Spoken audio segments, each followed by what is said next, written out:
They paid their bills. Good morning and welcome to ShortSalePowerHour.com. I'm Kevin Kaufman. I'm Fred Weaver. We used to be sponsored by Diet Mountain Dew, but we're still Group 4610, Arizona's premier short sale team. Yeah, it's actually the Pepsi company, isn't it? They have their own brand. Got it. So, hey, yesterday on our episode, we shared a little bit of information around a conversation we had with J.K. Huey at Wells Fargo, who's the head of their entire short sale and foreclosure. Yes.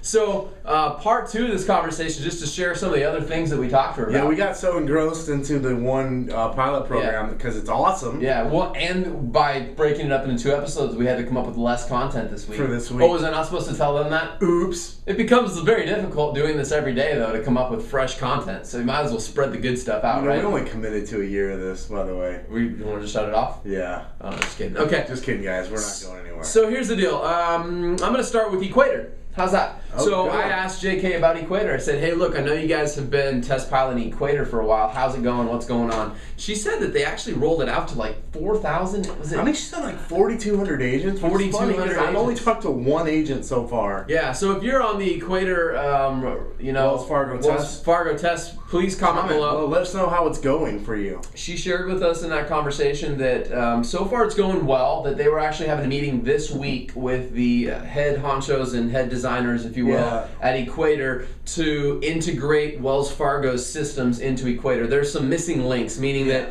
even though they have Equator right now, all their systems aren't talking to each other. Yeah, you got to get them talking to each other and working. When you used to work on that side of the bank. Yeah, exactly. So you know that. So you got to be able to have all those systems come in and be able to communicate with each other. And obviously with Equator, we know eventually once you roll over to it, we've seen GMAC do this and we've seen B of A do it. Eventually, you're all in there, and so we saw the growing pains that the Countrywide / Bank of America employees went through about a year ago, and that was rough to say the least. So really rough. I'm glad they're rolling this out and taking their time. I like that the team at Wells is doing this slower and really integrating all their systems up front before they just open this up to the masses. I think that's a great idea. So if you're on that test pilot, I'd like to hear your opinions and your suggestions, because JK actually mentioned that she'd like to have a follow-up call, or someone that her team would like to maybe follow up with us on some suggestions from the agent perspective of working in Equator. So we shared some things with her that we don't need to go into here on this video because we've probably shared it at one time or another, but we gave her our opinion. We let her know that we think GMAC works the best on Equator out of any of the banks that we're currently working with,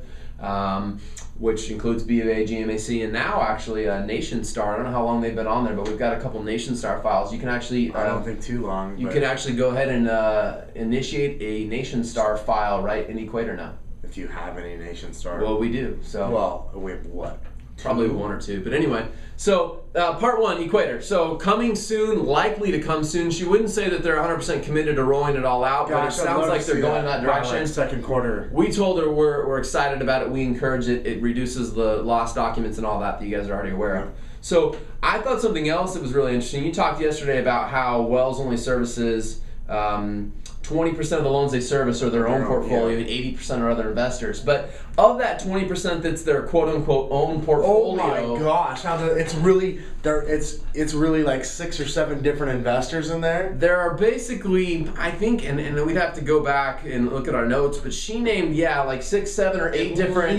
like 6 or 7. Wells Fargo Bank, Wells Fargo Investments, blah, blah, blah. Wells Fargo Home Equity, Wells Fargo Financial. Yeah. I mean, there's all these... So understand that within a banking corporation, you've got a bunch of different departments that have their own profit and loss, their own business. That's what was interesting. Even though they're all under this umbrella, they all had their own profit and loss statement. She even shared with us. Absolutely. So I mean, that's the way it is in the banking world. So even on their own, even though we all call them Wells Fargo, it's still like different investors in there. So as they have done some of these programs at Wells Fargo that we've seen them do, it wasn't as easy as just JK and her team making a decision.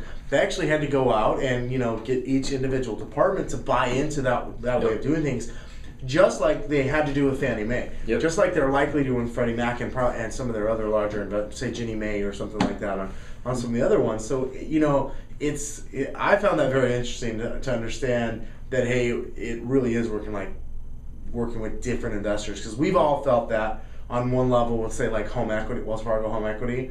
90, 120 days ago, you got a loan with a second in the HELOC department at Wells Fargo and a first at Wells Fargo or ASC. It was like working with, it was like night and day. Yeah. I mean, well, and she brought up the fact that there's been improved relationship between the home equity division of Wells Fargo and the first lien division, and even stated could it that have gotten worse? And even stated that to a degree they've now gotten on the same page where if your first lien is actually owned by Wells, one of those 20% loans, if you will, if it's owned by Wells, that they've got guidelines now and an agreement of how to work together. Before, for the last 3 years, They were just negotiating against each other. They would fight with each other, even when it was Wells owned and Wells owned. First versus second would fight. Now apparently they've worked through some of those issues. Now, I've only had one, maybe two files recently where we've had a Wells HELOC, and I can tell you the last one I did was a lot easier. I can't for sure say, and it wasn't Wells owned. I know the first was owned by Freddie Mac, but they were a lot easier to work with. I have a feeling, though, that just overall the HELOC department's probably loosened up a little bit. Just a little bit. That there's a little bit more cohesion. Yeah. So I'm interested if you guys are experiencing that or have seen that or do experience it over the next few months to share that with us. I think that's pretty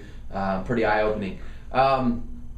You know what? You want to share anything else? I can't think of the name of the program, but they're going to have people out on the ground now. In 6 different regions. What can you recall the name of the program? I don't recall the name of the program, but it might actually have carried over into the note on my phone, so I'll look it up. But what I do know is she said this is a program that's been existing for a while, but they've now expanded this program. It's kind of like an awareness campaign. Yeah, if we can exactly. Use that word. Like they're literally getting people, employees on the ground in different regions around the country to go out and share information with us, not just us as agents, but the community of homeowners, basically preserving home ownership, helping people through their options, helping people with short sale, if you will, and helping agents and someone in a voice in the community, if you will, on Wells Fargo's behalf to speak about all the different options that they have available, how to work best with them, and things like that. So yeah, I know it's kind of cool. I'm certainly not going to say that they copied, if you will, or followed B of A, but it sounds to me like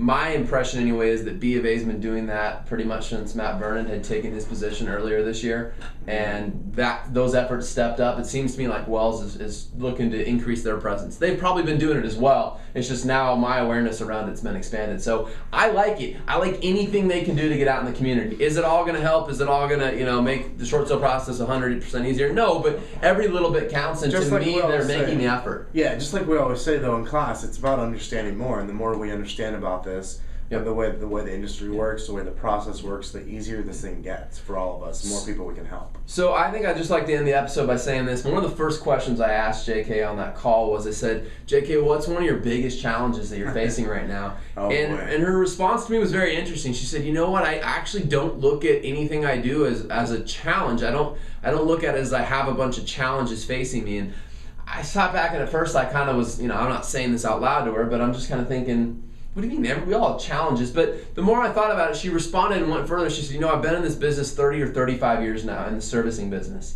And what I heard her say, these were not her words, but what I interpreted or what I got after getting off that phone with her was, you know what? I've been around for 30 or 35 years. I understand that as a loan servicer, challenges, if you will, are just a part of the game because we're servicing hundreds of investors with their own sets of rules and guidelines, and this is just business as usual. Yeah. And while certainly the market has shifted and the look of our servicing looks different than it did back in 04, 05, we still have a bunch of things going on that are very similar to the way it's always been. And it kind of gave me a new perspective into a loan servicer. A lot of times we get frustrated with a loan servicer over guidelines or because of what they say. And yes, we all know that negotiators lie and don't know their job and all that. So I'm not discrediting that conversation. But I got a new appreciation or new understanding for what it's like to be a loan servicer with a bunch of investors breathing down your back or requiring things of you that sometimes you as a servicer know are not in the best interest, but they're the ones that are writing the check to you every month. Yeah, and so at the end of the day, they're calling the shots. Yeah. Now, I mean, that's not saying that it's not their fault or they're not responsible for their own decisions, but you know what? you and I had a couple episodes earlier this year talking about Fannie and Freddie and some of their changes and how they were breathing down the neck of servicers and asking them to buy back loans and all that. And more as I, 3 years into this short sale game, actively doing short sales, more and more I see the power of the investor. And for real estate agents out there, I think that that's the biggest learning piece that we need to get out in the real estate community, is that people walk around saying, well, the bank did this and the bank did that, and we throw around the bank and the lender. But we need to really change our language up to say servicer and investor, because we throw it under this one big umbrella, but we forget that there's a mortgage insurance company or a Fannie or Freddie behind the scenes, and at the end of the day, they're the ones that are ultimately making the decision. Yeah. So anyway, we're going to wrap it up. I hope that the last 2 days worth of just sharing with you guys exposed some things and you guys got some info. You know what? We'll probably have a follow-up call with Wells Fargo to see how things are going over the next couple of months. So let us know what questions we should have asked. What did we miss? I like that. If you were on the phone with JK last week or yesterday, what would you have asked? I'd like to know. No bitching. We just want to know what questions you would have asked. Yeah, thank you. You ready to wrap it up, buddy? Yeah. 1, 2, 3. Short Sale Power Hour! Short Sale Power Hour!